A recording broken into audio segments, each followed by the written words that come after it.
Good morning and welcome back to Planet Althistory. Today we are going to discuss what if Rome became Buddhist.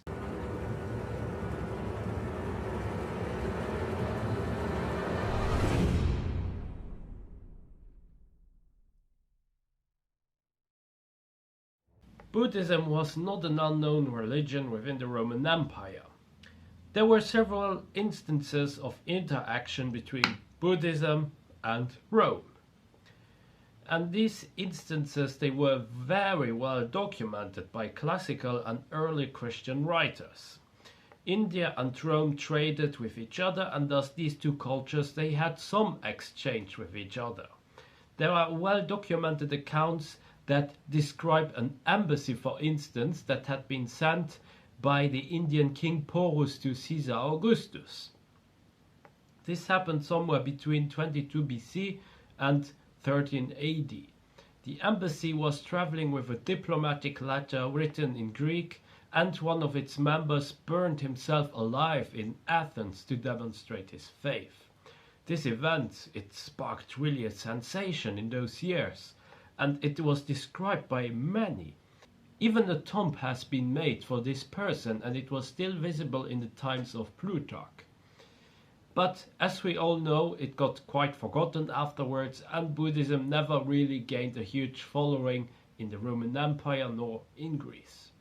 Apparently, Buddhism tried to expand westwards, but it had problems to do so because of the policies of the Parthian Empire.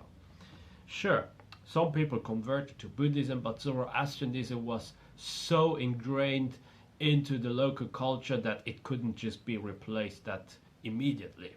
Since this is not a what if Rome conquered Persia scenario, we won't talk a lot about Parthia.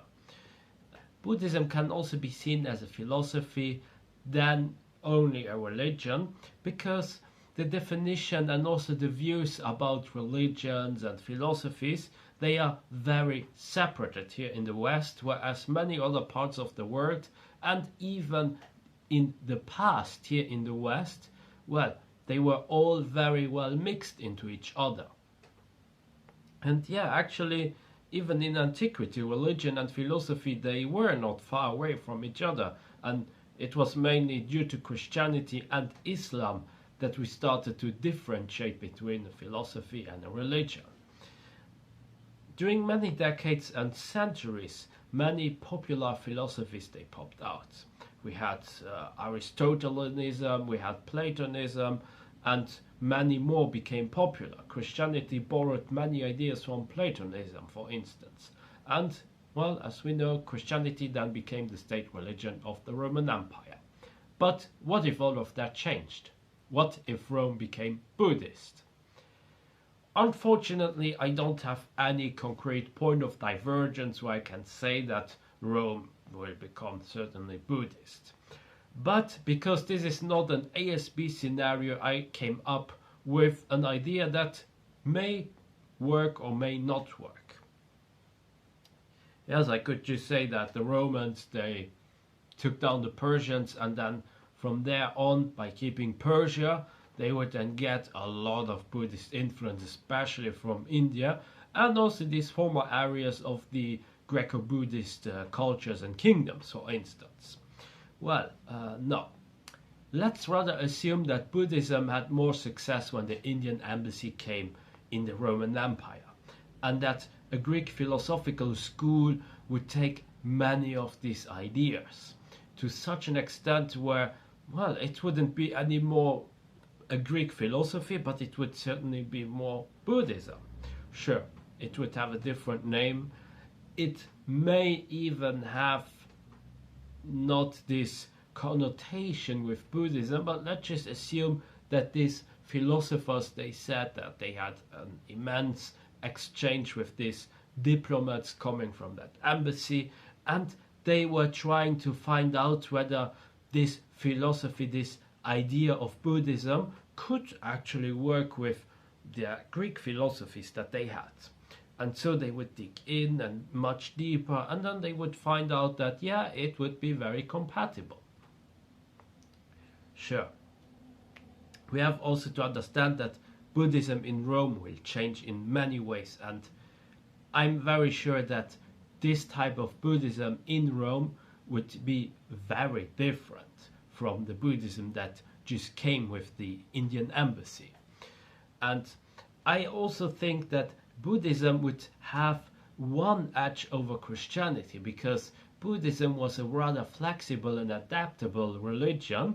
This would be very good for the emperor, because the Romans, well, they could still see the emperor as a god. It wouldn't be forbidden by Buddhism, and they could still give tributes to all the other tiny gods. And as we saw, Buddhism, well, it actually came from a part where we have a religion that has many deities, many gods, like Hinduism, and Buddhism also adapted into Tibet, for instance, later on also in China, where people, they venerate the old generations that they had, and probably somehow this could also mix in well within the Roman Empire. Stoicism and Epicureanism could serve as a good basis for Buddhism, but it's difficult to say which type of Buddhism would then win against the other, because for sure we will have different types of Buddhism emerging then after so many years. We could see, as with early Christians, followers of Mani and the Mitra and so on, many debates, and a time where many ideas they would be exchanged until a mix of Buddhism, Stoicism, or Buddhism, Epicureanism would be the correct form of Buddhism in that case, decided by a Roman emperor, the Pontifex Maximus. Now, this would pose the question if it would water down over the years or not. Well, when looking at India, China, Japan, these are immense cultures, immense countries, they are very populous. And most key ideas, they are still there of Buddhism. Buddhism split in different interpretations, but it didn't become different religions such as Judaism, Christianity and Islam. And with Buddhism in place, spreading throughout the Roman Empire, we would also see the establishment of many monasteries. And there would be an initiative to keep in touch with people all around the place, especially from India, for instance, not only because of trade, but now also we would get certain monks who would be interested to find out, how does Buddhism look like over there? Because remember, in history, the same thing happened over and over again, where, for instance, suddenly a Persian Buddhist, he went all the way until Japan, and he was not really an exception. The exchange in the East would not only allow and not only be commercial, but also for religious and educational purposes then. And with that in mind, many more ideas they could be exchanged over the decades and centuries to come. But Rome, yeah, it would still collapse but not vanish. It was just a question of time until the Germanic barbarians they would gain the upper hand. Yes, Christianity was certainly something that would help the collapse, but it was not the only cause for the collapse, because there was still the economy and so on and so forth. But since Christianity had some implications, let's just say that some parts would stay longer under the Byzantine rule, or we would get more people like Syagrius, for instance, and the barbarians wouldn't just impose themselves that easily, which would then have many more implications later on. So we would have a constant fight between some Romanized elites versus the Germanic barbarians, and nobody would really be that strong to impose themselves. I believe with that mass going on, someone like Justinian or Justinian himself, they would have a much easier time to gain the control over the Mediterranean at least, and even a bit more. This also means that less resources will be wasted for the West, but the West will be more depopulated and only the eastern part will really flourish, except for Iberia, who may even stay Roman for most of the time and have less barbarian invasions or none at all. As a result, the Romans will beat the Sassanids as well, and they would have later on a firm hold over Mesopotamia. For Europe, this means the following. Buddhism will be mostly ingrained around the Mediterranean. However, due to the fact that Buddhism was a religion with many missionaries, certain barbarians, even far places like Scandinavia, for instance, or neighbors of the Roman Empire, they would convert to Buddhism, but with many differences, of course. Buddhism from and around Constantinople and Eastern Rome would have a very Greek influence, would be close to Greco-Buddhism and have more a philosophical approach to certain things. While the western part of the empire would see a different Buddhist interpretation, perhaps a little bit similar to the eastern part, but it would still, due to the geographic position and also the less population in there, have a very different interpretation. The Celtic parts, not under the control of Rome, would see something similar what happened in Tibet. Celtic Buddhism would be carried over by the Druids, and we would end up seeing a new class of important Druids emerging in Britain and Ireland, for instance.